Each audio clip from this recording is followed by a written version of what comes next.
आजकल के इलेक्शन का फैसला भी सोशल मीडिया की तरह होता है, गैर यकीनी और गैर फितरी। जितना शोर मचाओ उतना शुरू हो जाओ। प्रोग्रेस क्या है मेहरून निसा की? दुश्मन के भाई की शादी करने के बाद उसको सेलिब्रेट करना शायद नाज़रीन, आप देखेंगे कि मेहरून निसा का अगवा हो जाता है और जिसकी वजह से शाहनवाज बहुत ही परेशान होता है और वो पुलिस को भी इन्फॉर्म करता है और कहता है कि मेहरून निसा को जल्दी से जल्दी ढूंढो ताकि कि वो लोग कहीं से दूर ना ले जाएं। इधर आप देखेंगे कि सफ्तर बहुत ही खुश होता है और अपनी बेटी को कहता है कि आजकल के इलेक्शन का भी नतीजा ऐसे ही होता है जैसे सोशल मीडिया पर होता है। जैसे सोशल मीडिया पर बहुत ही किसी चीज़ को उछाला जाए, शोर किया जाए तो वो ज़्यादा ही मशहूर हो जाती है। इसी तरह इस इलेक्शन का भी नतीजा भी ऐसे ही है। जैसे कि अब मेहरून निसा को देखा अगवा कर दिया गया तो लोगों की सारी हमदर्दी उन्हीं के साथ हो जाएगी। इसीलिए तो मैं कहता हूँ ना कि अब तुम देखना कि शाहनवाज के साथ भी सब हो जाएगी। तो जब शाहनवाज के घर पुलिस आती है और उनसे पूछताछ करती है तो कहती है कि ये तो होना ही था, क्यों ना कि एक दुश्मन की बहन दुश्मन के भाई से जब शादी की जाएगी तो और क्या होगा। तो तब उस पर वहाँ पर सनम शेख को बहुत गुस्सा आ जाता है और वो कहती है कि आपको हमने मेहरून निसा के अगवा के बारे में बुलाया है और आपने उल्टा ही इनके फैमिली के बारे में कुछ बातें करेंगे, इसलिए बेहतर है कि आप मेहरून निसा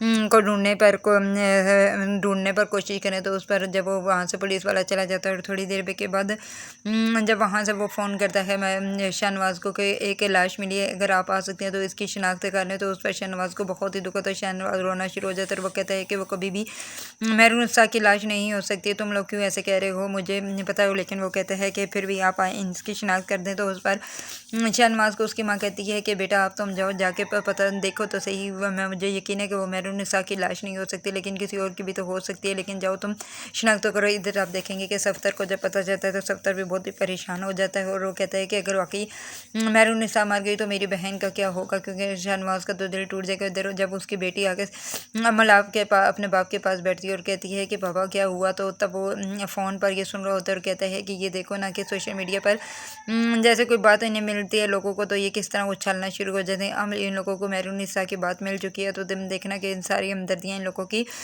सनम की पार्टी के साथ हो जाएंगी और क्यों ना कि उन्हें पता चलेगा कि इस पार्टी ने कितनी कुर्बानियाँ दी। एक पहले इतने जवान बेटा अपना इसके लिए खो दिया और अब इसकी बहू को अगवा हो गया है और ये ना हो कि अल्लाह न करे कि अगर इसकी बहू को कुछ हो जाता है तो फिर तो इसकी पार्टी को लोग सर पे उठा लेंगे और कहेंगे कि इसने हमारी खातिर बहुत कुछ किया है, इसलिए हमें इसकी मदद करनी चाहिए। इसलिए बेटा मैं तो कहता हूँ ना कि जो भी होगा बेहतर ही होगा। तो उस पर अमल कहती है कि अगर बाबा वाकई मेहरून निसा को कुछ हो गया तो हम क्या करेंगे। मैंने आपको कहा था सिर्फ उसे डराना है और धमकाना है, लेकिन आपने तो कुछ गलत तो नहीं किया। तो उस पर आगे से सफदर कहता है कि ऐसी कोई बात नहीं है बेटा, मैंने उसके साथ कोई भी गलत नहीं किया और मैंने उन्हें कभी भी इजाज़त नहीं दी कि मेहरून निसा को मार दें। इधर आप देखेंगे जब पुलिस का फ़ोन आता है तो उसके बाद शाहनवाज बहुत ही गुस्से में होता है और वो कहता है कि आप लोगों को मैंने ये कहा था कि आप दोनों, ये नहीं कहा था कि उस किसी की भी लाश लेकर आप ये कहें कि ये मेहरून निसा की लाश है। मैं कभी भी शिनाख्त करने के लिए नहीं आऊँगा। लेकिन सनम शाह समझाने के बाद वो कहता है कि ठीक है मैं आता हूँ हॉस्पिटल, इसकी शिनाख्त करता हूँ। अगर आपने कोई वीडियो अच्छी लगी तो प्लीज़ लाइक शेयर और सब्सक्राइब।